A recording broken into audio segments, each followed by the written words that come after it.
Hi, I'm Daniel. I'm a sleep physician. And if you have insomnia, this channel is for you. Today, we're going to talk about a question from Alessio, who feels that he falls into a deep sleep, but then still wakes up just a few hours later. Nice having you back here. And if it's your first time on this channel, welcome. Hope you find something of value to you here. Today, as mentioned, we have a question from Alessio. And first of all, thank you, Alessio, for sending me this question and everybody else who is. It's really helpful because other people have the same questions. So the answer is helpful to probably a lot of people. And before we get to Alessio's question here, as always, nothing here is specific medical advice to anyone, but just general advice, general thoughts that hopefully is helpful to anyone that hears this.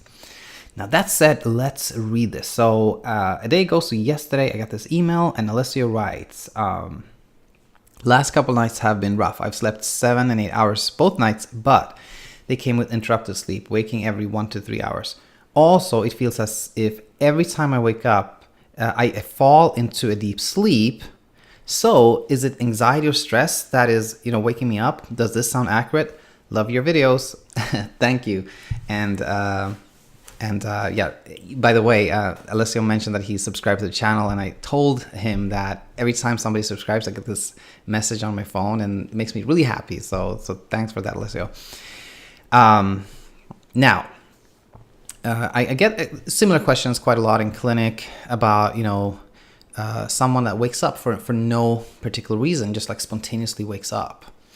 And if nothing obvious is waking you up, such as, a very disruptive noise, or, you're snorting yourself awake or something like that, then yes, a common reason is some underlying stress or anxiety.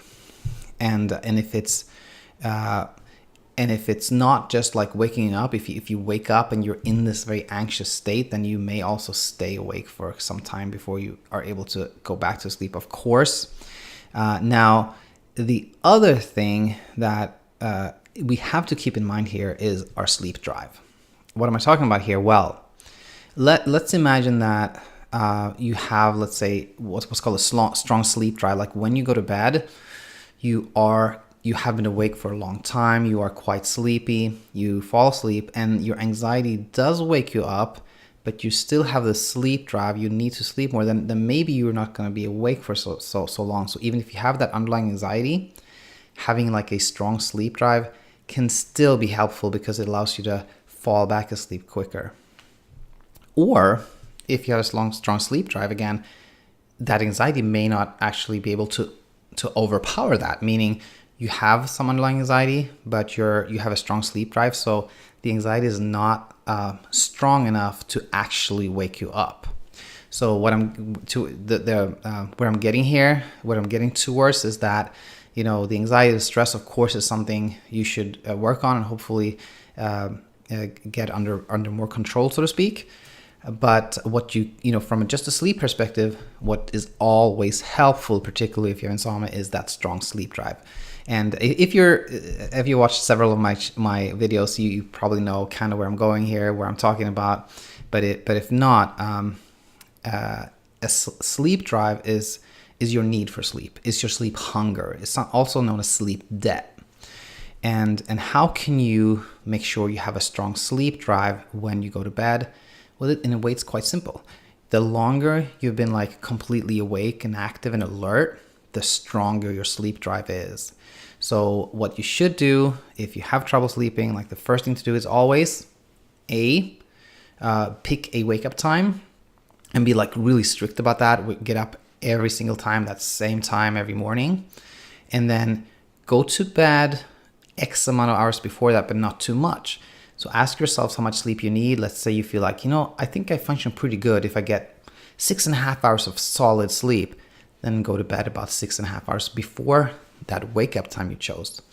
And then, stay awake until that time, no matter what. And then you will have this strong sleep drive. And if you find yourself, falling asleep quickly, sleeping through the night, and then you're like, well, I feel kind of tired during the day now after, a week or two, then you can slowly extend time in bed. This is called bedtime restriction. You can check out Insomnia Insight number 1. There's a follow-up at 14 and Insomnia Insight 14 and 21 as well. I think there was one more thing I wanted to comment on. In fact, I sent an email to Alessio kind of describing these thoughts, and then he replied back to me in regards to sleep drive here. That makes so much sense. It's funny you talk about sleep drive because most of the time I feel like I don't fall asleep until I tell my brain that it's time to shut off. Like I put my phone down and close my eyes, but I'm not truly ready to sleep yet. Very important point here, and something I do talk a lot about is just like, don't go to bed before you are truly ready to sleep, where you feel like, you feel sleepy, like you feel like you're about to nod off, as opposed to feeling like fatigued and tired, exhausted, but still kind of alert, so alert, not ready to fall asleep, kind of sleepy, it is time to go to bed. Let's continue reading. Also, I think I may have paradoxical insomnia in the sense that I often have trouble estimating sleep time.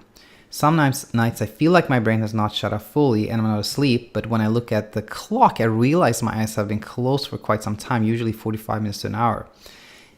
Yeah, definitely sounds like paradoxical insomnia. Both these two things are very typical. When I see patients in clinic and I ask them like, how long does it take you to fall asleep? And they go like, I'm not really sure. Or like, how long do you think you sleep a typical night? And patients go like, I really don't know. Then that's a sign of paradoxical insomnia. You have a trouble estimating how much you sleep, and often in that case you underestimate. And then secondly, classic thing here, you're describing like, I look at the clock and somehow it just like seems to skip forward 45 minutes.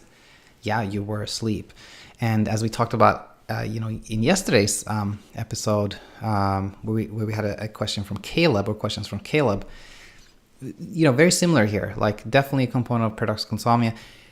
But I do believe that bedtime restriction, this like core CBTI technique, can be so helpful, because if you have like more solid sleep, you will have less trouble estimating. You'll really feel that you're asleep, and that can definitely help with the paradoxical insomnia. That was all for tonight. Hope you found this helpful. And if you, Alessio, or anybody else has a question, email me at insomniainsight@gmail.com. And I hope to have you back here very soon. It is Friday today, so I'll upload a video again Sunday or maybe Monday. So have a good weekend, and I hope to have you back here again very soon. Bye-bye.